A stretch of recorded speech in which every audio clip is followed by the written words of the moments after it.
Welcome to this daily guided meditation practice. This is the Attentive Mind. My name is Nathan, and I'll be guiding you through this meditation practice today. Find yourself a seated position. As always, you want to find a position that is both sturdy and comfortable. You don't want to be uncomfortable during the practice because then you'll just be distracted by the way your body feels, which is unnecessary. You also don't want to you want to be sturdy, stable, because then that in turn gives us a sense of groundedness, of being here for this moment's sake, which really aids us to just directly experience this moment instead of being lost in this next thought. So sitting in a chair works very nicely. You can even lie down, or you can sit in a formal meditation posture. Just find what works for you. And it is also an option to keep your eyes closed or open during this practice. It's up to you. And if you prefer to close your eyes during the practice, go ahead and close your eyes. But if you prefer to keep your eyes open, leave the screen alone and drop your gaze gently down below you. Maybe just looking at the floor or the desk or whatever is just below you. We're not staring or analyzing at a particular spot in the floor, and we're also not zoned out and blurry. We have a gentle gaze in between, looking softly yet clearly downwards. You're in a comfortable and sturdy position, and your eyes are either closed or open, gaze directed softly yet clearly downwards.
Letting go of our to-do lists and our past troubles, we enter this moment where we already are.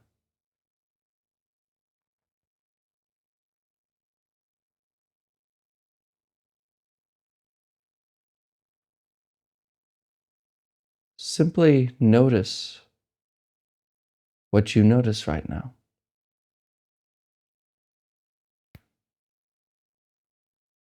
Sound of passing cars,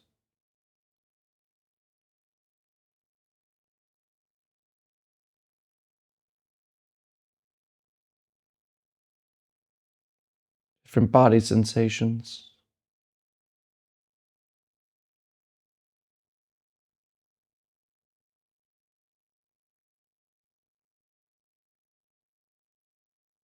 smells,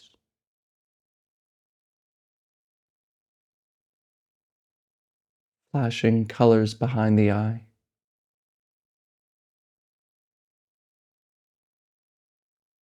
All here.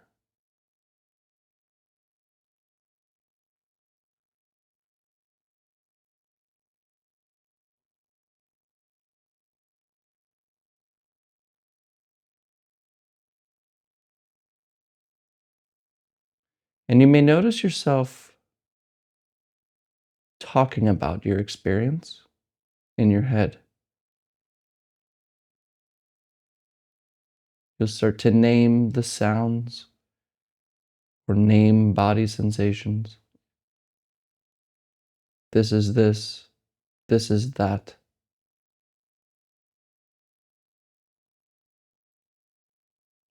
And see if you can just let go of the ideas of experience and just experience it. For example, we don't call our back pain in our head. We just directly experience it. Directly experiencing body sensations, even emotions,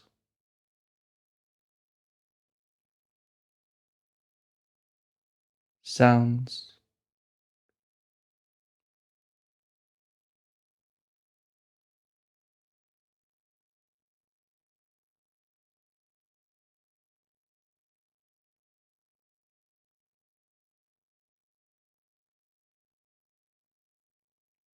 directly experiencing this gentle rhythm that goes on by itself.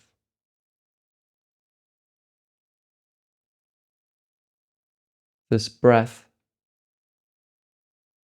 that's always rising and falling.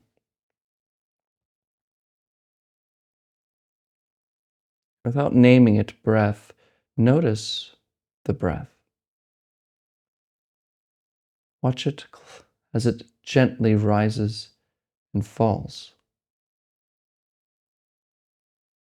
And see if you can just follow this gentle breath without being distracted by this next thought.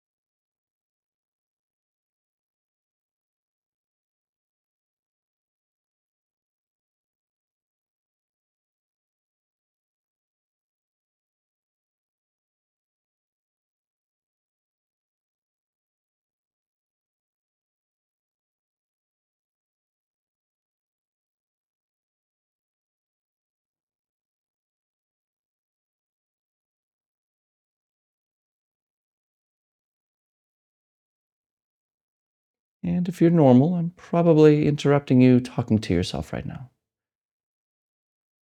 Going back to the plans, the worries, the troubles, the naming, the concepts, the ideas.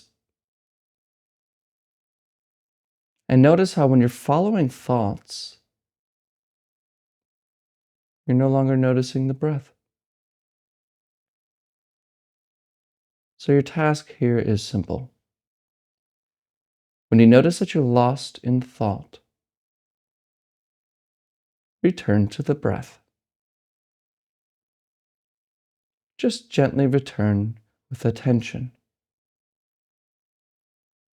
not forcefully. Let your attention just fall to the breath like a feather, and watch it gently rise and fall all by itself.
Enter this moment directly,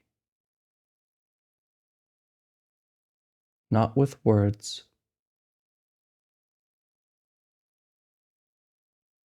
Return to the breath, rising and falling.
Come back.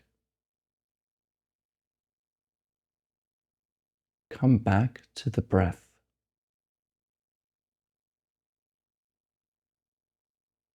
Come back to this moment.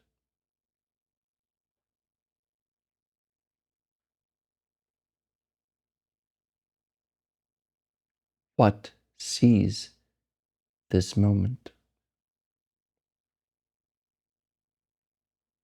What returns to the breath?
Okay, you can look at the screen.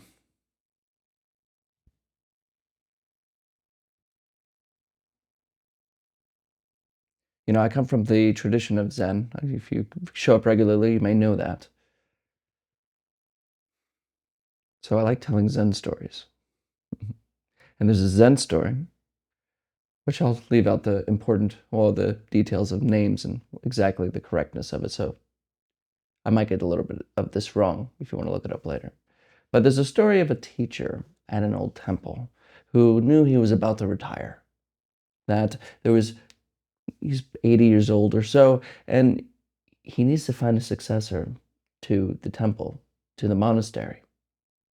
And so he didn't want to give it to somebody who didn't understand Zen. And he had a lot of students.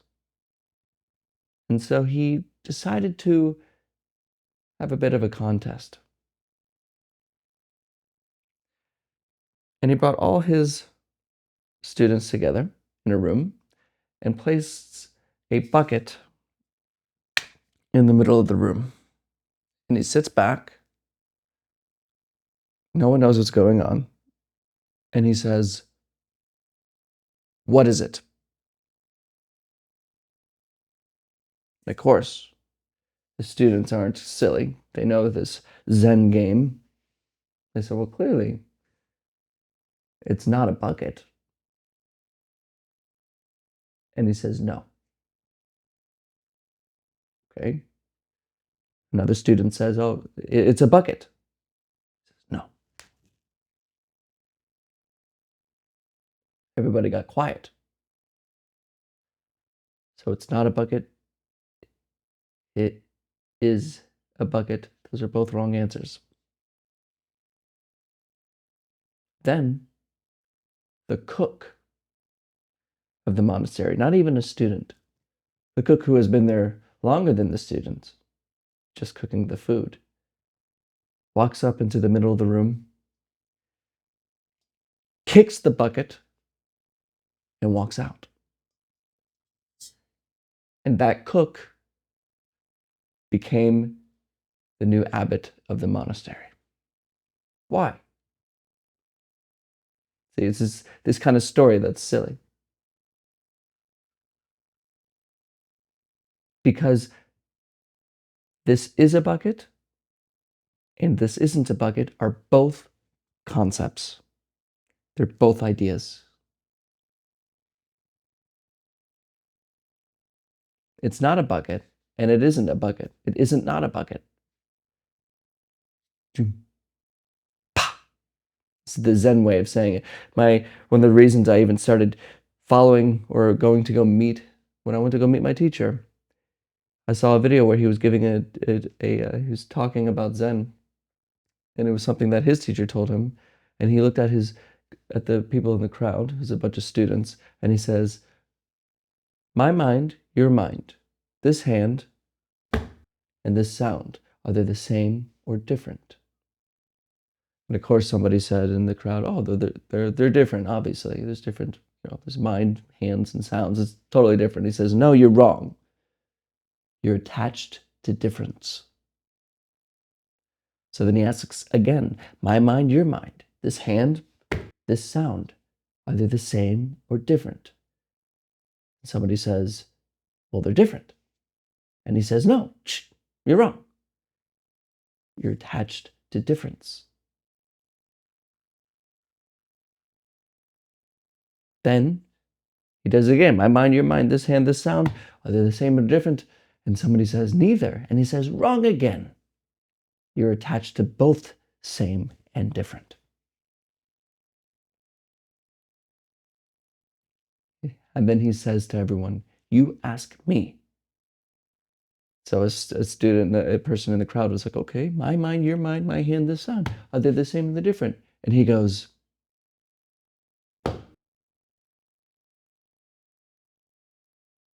"You get that?" So what this practice is a return to the direct experience before concepts, before we talk about it with this little thinking thing, this little churning engine that's always identifying and worrying and conceptualizing. Because what this thinking does is simply a method of dissecting the world that we see, like dissecting the experience, and making it so we can communicate and talk about it. But it isn't itself the world. It's words. Which is why a lot of Eastern religions will call the world an illusion. This world we think about is an illusion. Direct experience, before ideas, before talking about it, isn't words. It's not a bucket. The sound of a gong is not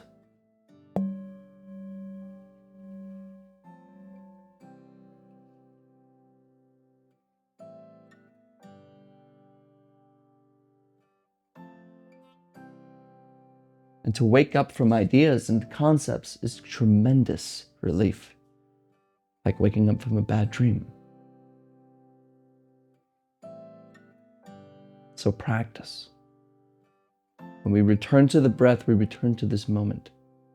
And when we leave our thoughts alone, we really return to reality, just as it is before thinking arises. Thank you for your time today. And as always, and without exception, I'll see you tomorrow.